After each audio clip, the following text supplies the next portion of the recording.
આટલી ભયંકર ઘટના બન્યા પછી હજી સુધી એકાદ આંટા સિવાય મુખ્યમંત્રી એને જાણે આ પ્રકરણમાં ખાસ કે લેવા દેવા જ ના હોય, એ અલગ જ વિશ્વમાં વિહારતા હોય એ પ્રમાણે એમની ગેરહાજરી વર્તાય છે. રાઈટ, સીએમ કક્ષાનો માણસ, એના ઘર આંગણે આવી ભયંકર ઘટના બની હોય, એણે ત્યાં સ્થળ ઉપર હાજર રહી ઇન્સ્ટ્રક્શન આપી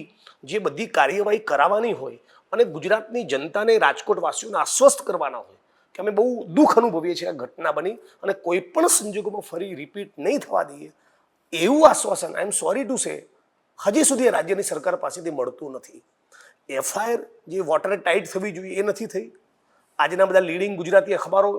એવું એલિગેશન કરી રહ્યા છે જે માનવામાં મને પણ કારણ છે